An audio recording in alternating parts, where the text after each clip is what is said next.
17 News continues to celebrate Hispanic Heritage Month, honoring the voices and contributions of Latino Americans here at home and across the country. One of the most influential voices in the Hispanic community has kept up a fight for more than 6 decades, pushing for civil rights, and she's one of ours. Dolores Huerta recently stopped in Austin for a rally at the Texas Capitol for Hispanic Heritage Month. Reporter Jayla Washington sat down with her, reflecting on how her activism today is similar to the very thing she fought for all those years ago. It's a simple phrase that has become a call to action at rallies, protests, and political stages across the world. You can do it. Simple words, but powerful when said together. Labor activist Dolores Huerta credited for the same. Because Cesar Chavez had done was doing a 25-day water-only fast. And in Arizona, they had passed a law that farm workers, if they went on strike, they could go to jail. When I went to some of the professionals in the area to ask them to please support us, they said, no, in Arizona, you cannot do this. My response to them was, yes, we can. Sí se puede. Yes, you can. And that became a rallying cry. That rallying cry helped lead to action, expanding the rights of farm workers, and years later, Barack Obama even tapping the slogan to fuel his presidential campaign. Through the best of times and the darkest of hours, she knows how America can change. Yes, we can.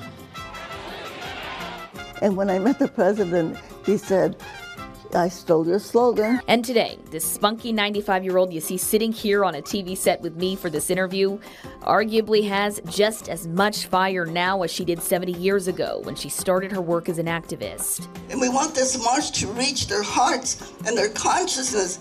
She's the co-founder of the country's first farm workers labor union, the United Farm Workers. And Huerta, alongside Cesar Chavez, advocated for fair wages and better working conditions for farmers. And Huerta now is widely known as an influential leader of the Chicano movement, a movement that protested inequality at all levels of society, including race, labor, and women's rights. Some of those same rights that many people feel are being threatened today.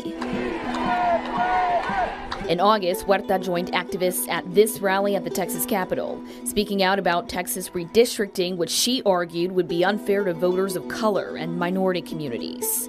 How does it feel for you personally watching all of this unfold? Well, it feels very much the same. Much of what Huerta fought for, she believes, is a fight that is still happening today. It was a huge struggle for people to get the right to vote to begin with.